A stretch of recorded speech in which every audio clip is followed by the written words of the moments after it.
नमस्कार दोस्तों, आज एक और पारिवारिक कहानी में मैं आपका स्वागत करती हूँ। आज की कहानी है, बेटा तुमने अपनी माँ को इस घर की नौकरानी और अपने बच्चे की आया बना रखा है।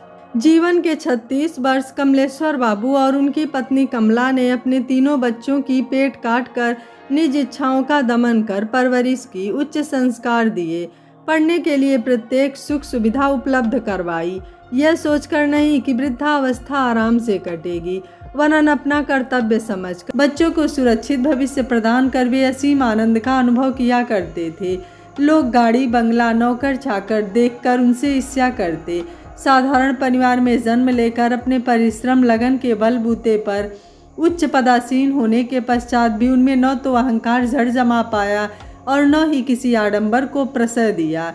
कोई भी मातहत सगा संबंधी मित्र पड़ोसी या दूरस्थ परिचित ही क्यों न हो, आवश्यकता पड़ने पर उनके पास आता तो वह अपने व्यस्त समय में से भी कुछ पल निकाल कर उसकी बातें धैर्यपूर्वक सुनते, यथासंभव समस्या का हल सुझाते, आवश्यक पड़ती तो हर संभव यथाशक्ति उसकी तन मन और धन से सहायता करने का प्रयत्न करते। उन्हें समाज में सम्मानीय स्थान प्राप्त था। अपनी व्यस्तता तथा परोपकार एवं कर्तव्य निष्ठा की भावना के कारण वह घर से बच्चों से विमुख होते चले गए। पत्नी के प्रति बच्चों के प्रति भी उनके कुछ कर्तव्य हैं, उन्हें भी उनके साथ एवं प्यार की आवश्यकता है, शायद भूल ही गए थे। वास्तव में आर्थिक रूप से सबकी इच्छाओं आकांक्षाओं की पूर्ति करके वे अपने कर्तव्यों की तीसरी समझने लगे थे। दूसरों से अतिशय प्रशंसा प्राप्त कर वह स्वयं को घर एवं बाहर दोनों क्षेत्रों में सफल जानकर गर्वोन्नुत भी हो उठते थे। जब तक पद था रुतबा था तब तक सब कुछ ठीक ठाक चलता रहा, समय पंख लगाकर उड़ता रहा। जिस दिन पद मुक्त होकर घर आए तो अजीब सा महसूस कर रहे थे, तन मन से शिथिल, भार मुक्त, अत्यंत थके थके। फिर यह सोचकर मन को सांत्वना दी कि अब जी भर कर अपने एकमात्र पोते से बातें करेंगे, खेलेंगे, जगह जगह घूमेंगे, उन स्वप्नों को पूरा करेंगे जो व्यस्तता के कारण अधूरे रह गए थे। विशेष रूप से अपनी पत्नी कमला, जिसकी उनसे सदैव शिकायत रहती थी कि उसके लिए उनके पास समय ही नहीं है। रात दिन उसके साथ रहकर सारे गिले शिकवे दूर करने का प्रयास करेंगे। उन्हें ऑफिस से जल्दी आया देखकर उनके 3 वर्षीय पोते पुनीत ने कहा, दादाजी आज तो आप जल्दी ऑफिस से आ गए, क्या फिर जाएंगे? उसकी बाल सुलभ मुस्कान और बातों पर ध्यान गया तो पाया कि उनका बाल गोपाल तो महाभारत में वर्णित चंचल चपल कृष्ण कन्हैया से भी ज़्यादा सुंदर है। अनायास ही उसे गोद में उठाकर बोल उठे, हाँ बेटा, तेरे साथ खेल नहीं पाता था, इसलिए आज ऑफिस को सदा के लिए टाटा करके चला आया। लीजिए गर्मा गर्म समोसे खाइए, विशेष तौर पर आपके लिए ही बनाए हैं। यह सोचकर कि आज तो आपके पास समय होगा ही। समोसे की प्लेट हाथ में पकड़ाते हुए कमला ने कहा, हाँ अब तो समय ही समय है। दीर्घ श्वास खींचते हुए कमलेश्वर प्रसाद ने कहा, क्यों मन छोटा करते हो, जिंदगी भर खूब काम किया है, अब तो आराम करो। कमला देवी ने उनको दिलासा देते हुए कहा, तुम ठीक कहती हो, बहुत दिनों बाद स्वाद लेकर खा पा रहा हूँ। लो एक और लो, तुम खाओ, मैं चाय बनाकर लाती हूँ। तुम कहाँ चल दी, आज तो मेरे साथ बैठकर खाओ। हाथ पकड़ते हुए कमलेश्वर ने कहा, क्या कह रहे हो, इतने वर्षों पश्चात वही स्वर वही अंदाज, क्या हो गया आपको? आश्चर्य भरे स्वर में कमला ने कहा, हाँ कमला, तुम सच्ची कह रही हो। सच्चे सुख को त्याग कर मैं ही इतने समय तक पता नहीं कहाँ खोया हुआ था। आंखों में छाई उदासी को परे कर वह मुस्कुरा उठे थे, पर फिर भी उनके स्वर की निराशा कमला से छिप नहीं पाई थी। कमला कुछ कह पाती उससे पूर्व ही अंदर से बहू का स्वर सुनाई पड़ा, जो अनिल से कह रही थी, लगता है रिटायरमेंट के पश्चात पिताजी फिर से जवान हो गए हैं। माँ के चेहरे पर भी गुलाबी आभा झलकने लगी है। बहू बेटे की बात सुनकर वे दोनों संकुचित हो उठे। उन्हें जरा भी आभास नहीं था कि अंदर वे दोनों उनकी बातें सुन रहे हैं। बात संभाली कमला ने, बोली, आओ अनिल अनुपमा, तुम दोनों कब आए, पता ही नहीं चला। मैंने समोसे बनाए हैं, तुम दोनों भी आ जाओ। देखो पुनीत कितने चाव से खा रहा है, उसके लिए अलग से बिना मिर्च के समोसे बना दिए हैं मैंने। मम्मा, अपने दोस्त अभय के प्रमोशन की पार्टी में जाना है, अतः जल्दी आ गए थे। आप दोनों बातें कर रहे थे, अतः आपको डिस्टर्ब नहीं किया। अनिल बाहर आते हुए बोला, लो बेटा समोसा लो। कमला ने प्लेट उसकी ओर बढ़ाते हुए कहा, नहीं मम्मा, पार्टी में जाना है, अभी खा लिया तो वहाँ नहीं खाया जाएगा। अनिल ने उत्तर दिया। थोड़ा सा ले लो बेटा, तुम्हारी माँ ने बड़े चाव से बनाए हैं, थोड़ा चख तो लो। कमलेश्वर ने अनिल और अनुपमा की ओर देखते हुए कहा। मन के अज्ञात कोने में एक चाहत उठी कि अनिल उनके पास थोड़ी देर बैठे तथा पूछे, पापा अब आपका क्या करने का इरादा है? सॉरी पापा, आजकल डाइटिंग पर हूँ, आवाज़ अनुपमा की थी। वह कुछ कहते इससे पहले ही दोनों कमरे से बाहर जा चुके थे। जाने दो उन्हें, मैं तो हूँ तुम्हारा साथ देने वाली, कमला उनके मन की बात जानकर बोली। कमला, ये मेरे बच्चे हैं जिन्हें मैंने उंगली पकड़कर चलना सिखाया, बीमारी में रात दिन सेवा की, जिनके लिए घोड़ा बना। आज जब मैं चूक गया हूँ, थक गया हूँ, तब मेरे बच्चों के पास इतना भी वक्त नहीं है कि मेरे पास थोड़ी देर बैठकर मेरे थके तन मन को दिलासा दे सकें। कमला क्या कहती, वो तो मूक दृष्टा थी। उसने उन्हें भी रेस के घोड़े की तरह भागते देखा है और अब संतानें भी वही कर रही हैं। वही पहले पति परमेश्वर तथा अब बच्चों के साथ समझौता किए जा रही है। उसकी इच्छाएं आकांक्षाएं तो कब कर्तव्यों की बलवेदी पर बलिदान हो गई, उसे स्वयं ही याद नहीं रहा है। अम्मा, आज पार्क में घुमाने नहीं ले जाओगी? बाबा, आज आप भी चलो हमारे साथ। उनकी मानसिक स्थिति से अनभिज्ञ पुनीत बाल सुलभ चपलता के साथ कहा। हाँ हाँ, क्यों नहीं बेटा, आज हमारे साथ तुम्हारे बाबा जी भी चलेंगे। उसको गोद में उठाकर कमला उनकी ओर देखती हुई बोली, चलो थोड़ा घूम आए, मन बहल जाएगा। पुनीत एवं कमला का मन रखने के लिए पार्क में घूमने तो वे चले गए, किंतु अनिल और अनुपमा द्वारा अवज्ञा की, अवहेलना की दंश से उत्पन्न पहली किरच उनके मन मस्तिष्क को लहलुहान कर रही थी। उसके बाद तो दिन रात न जाने अनजानी कितने ही किरचें उनके हृदय को छलनी करती चली गईं। उन्हें आश्चर्य था तो कमला पर, जो न जाने किस मिट्टी की बनी हुई थी। उस पर किसी भी बात का कुछ भी असर नहीं होता था। रात दिन अब भी 24 घंटे के होते थे और पहले भी होते थे। कार्य में व्यस्तता के कारण पहले समय का पता ही नहीं चलता था और अब वही समय काटे नहीं कटता था। अनिल और अनुपमा दोनों नौकरी करते थे। 3 वर्षीय पुनीत दादी माँ की बाहों में ही अपने माँ के आंचल की छाव खोजता। आँख खुलते ही दादी माँ की गुहार लग जाती और कमला बिना खींचे चिल्लाए उसकी एक एक मांग को धैर्यपूर्वक पूरा करती रहती। यह वही कमला थी जो आज से 30 वर्ष पूर्व अनिल जब भी कोई मांग करता या शरारत करता तो तुरंत उनकी गोदी में यह कहकर डाल देती थी कि मुझसे नहीं सहे जाते तुम्हारे लाडले के चोचले, तुम ही संभालो इसे।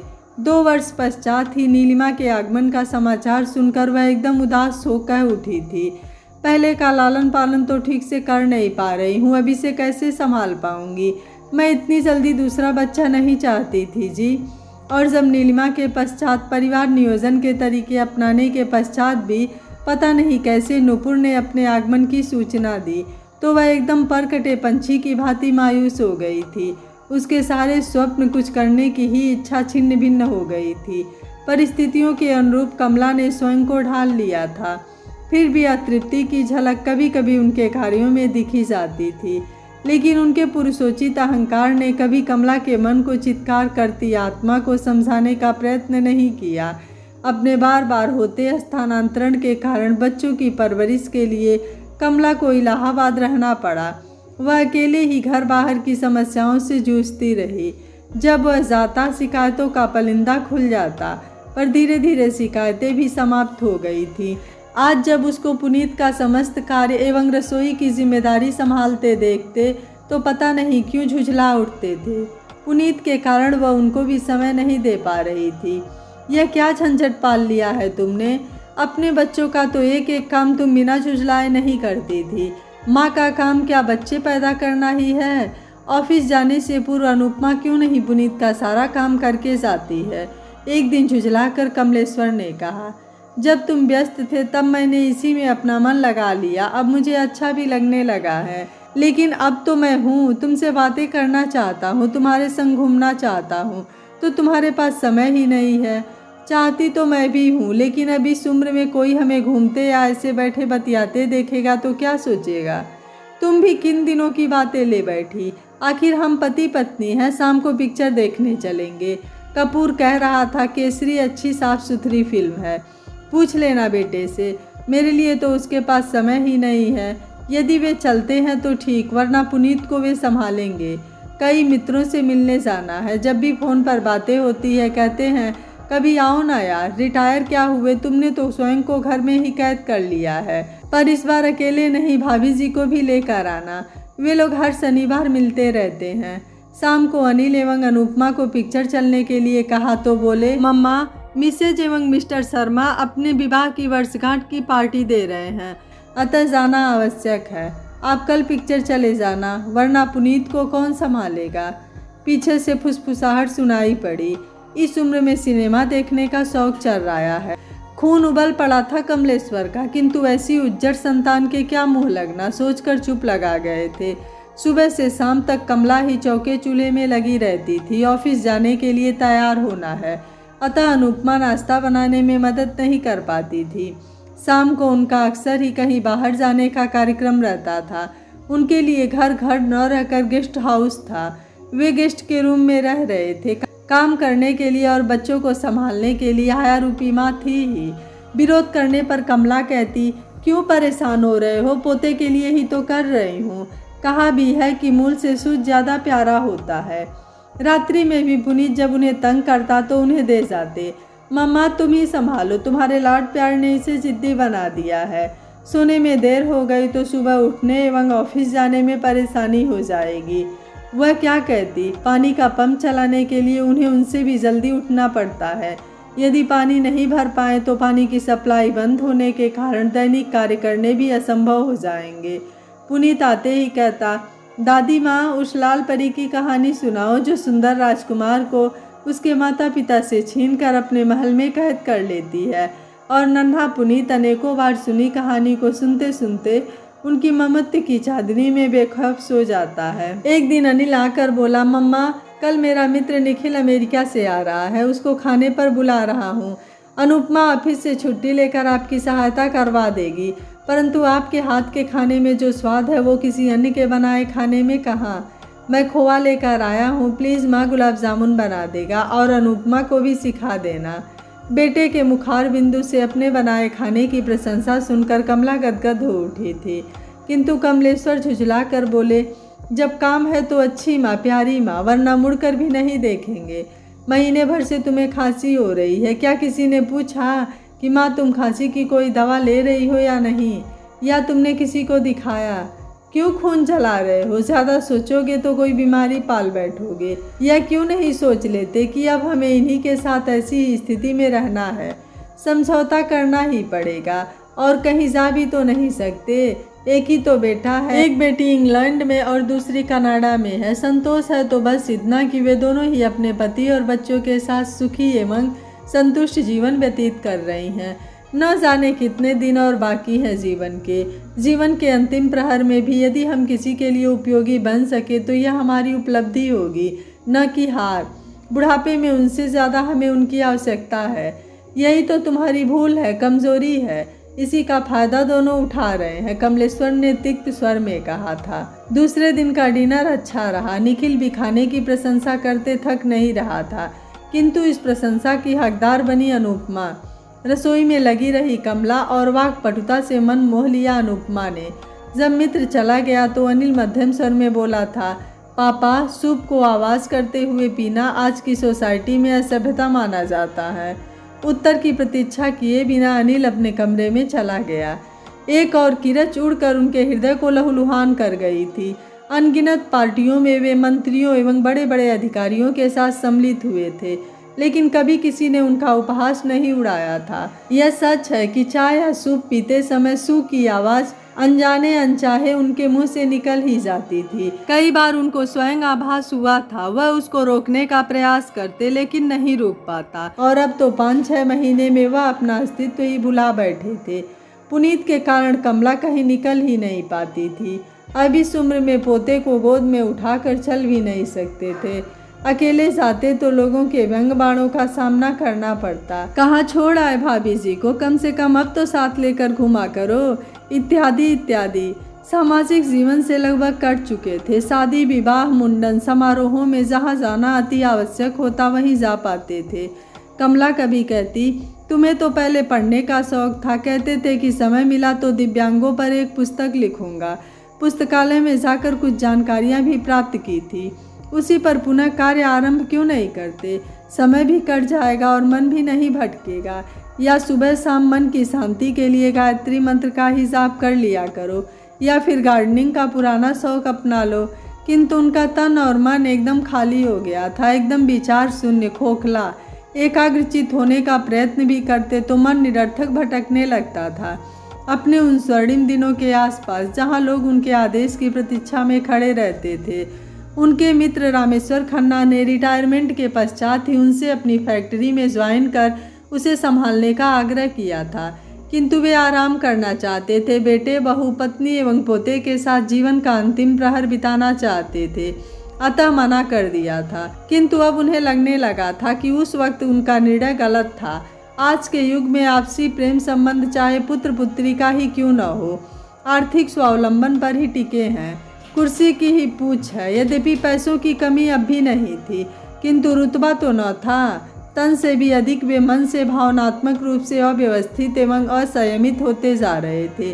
दिन यूं ही गुजर रहे थे। दिसंबर का सर्द दिन था। कमलेश्वर बैंक, अनिल एवं अनुपमा ऑफिस जा चुके थे। कमला को पिछले 2 दिनों से ज्वर ने जकड़ रखा था। अकेले रह गए पुनीत ने उछल कूद आरंभ कर दी। कमला ने उसे समझाते हुए कहा, बेटा, मेरी तबीयत ठीक नहीं है, शोर मत करो, मुझे आराम करने दो। दादी माँ, आप झूठ बोल रही हैं, सब मुझे अकेला छोड़कर चले जाते हैं। आज बाबा भी चले गए। मुझे चॉकलेट दिला कर लाओ, वरना मैं सारे खिलौने बाहर फेंक दूंगा। सदैव उसकी आज्ञा का पालन करने वाले पुनीत ने चिल्लाकर कहा, ठीक है, तुम सारे खिलौने वापस ला कर रखो, मैं तुम्हें चॉकलेट दिलवा कर लाती हूँ। पुनीत को अपनी बातों पर अमल न करते देख कमजोरी की हालत में भी कमला पलंग से उठते हुए बोली, हम नहीं रखेंगे, पहले हमें चॉकलेट दिलवाओ, वरना हम समझेंगे कि आप भी हमें प्यार नहीं करती हो। वह पुनः चिल्लाते हुए बोला। इस बार वास्तव में झुझला उठी थी कमला। बुढ़ापे में भी चैन नहीं है, न कोई देखभाल करने वाला है।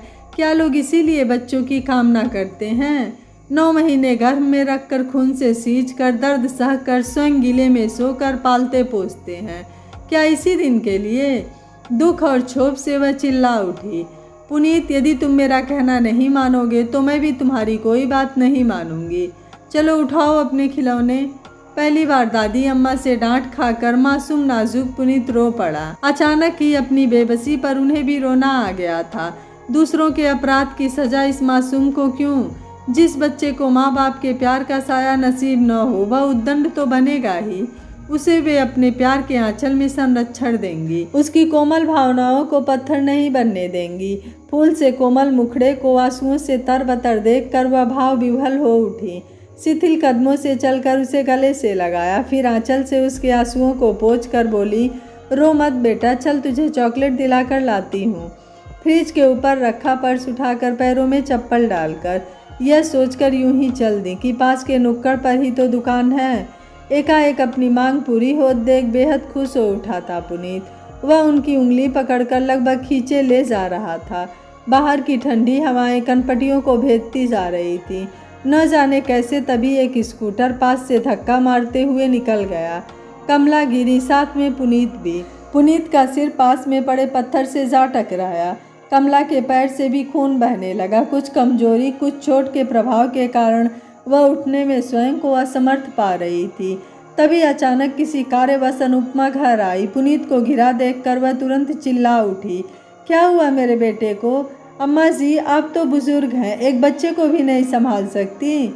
उनके पैर से बहते खून को अनदेखा करते हुए अपनी स्कूटी वहीं छोड़ ऑटो से पुनीत को अस्पताल ले गई। आस पड़ोस के लोग कमला को उठाकर घर ले गए। घाव ज़्यादा नहीं था, अतः उनमें से एक ने ड्रेसिंग भी कर दी। उसकी हालत देखकर पड़ोसिन शीला वर्मा बोल उठी, बहन जी, आपकी सहनशीलता की भी हद है। गजब की है आपकी बहू, जिसे सास का जख्म दिखाई नहीं दिया और बेटा जिसके कहीं खून नहीं निकला, उसको उठाकर अस्पताल दौड़ पड़ी। बहन जी, गुम चोट वह भी सिर की जानलेवा सिद्ध हो सकती है।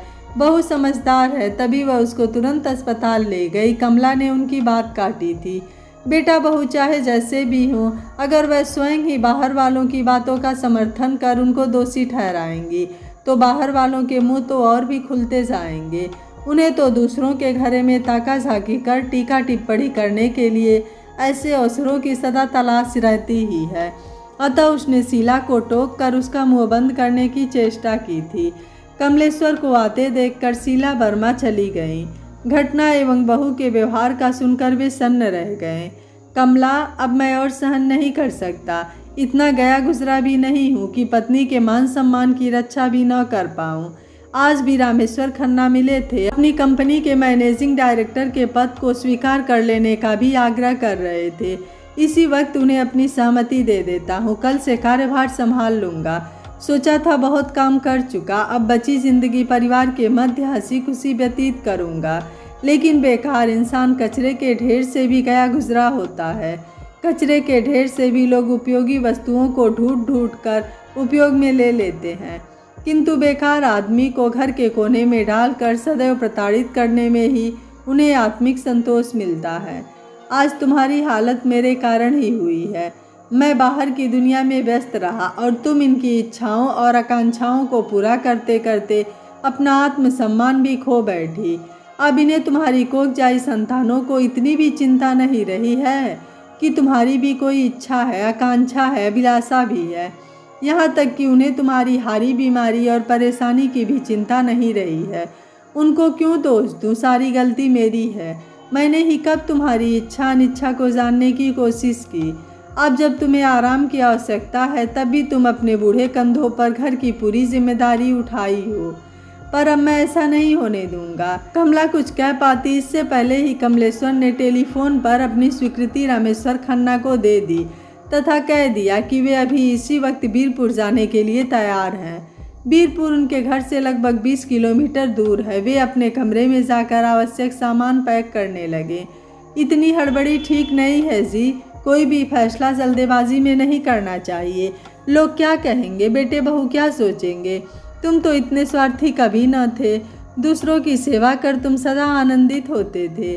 कमला ने उनके पीछे पीछे कमरे में आकर आशा भरी आंखों से उन्हें निहारते हुए कहा, मित्रों की सहायता करो, सुख दुख में उनके काम आओ तो वे सदैव एहसानमंद रहते हैं, किंतु अपनों के लिए जी जान भी लगा दो तो सदैव यही सुनने को मिलेगा। कौन सा एहसान किया है? कर्तव्य ही तो निभा रहे हैं। अरे हम अपना कर्तव्य पूरा कर रहे हैं तो तुम भी अपना कर्तव्य पूरा करो। क्या सभी कर्तव्य सिर्फ माता पिता के ही होते हैं? कमलेश्वर ने कमला की बात को अनसुनी करते हुए कहा, बच्चों की भूलों पर ध्यान नहीं देते अनिल के पापा। क्षमा करने से बड़प्पन में कमी नहीं आती।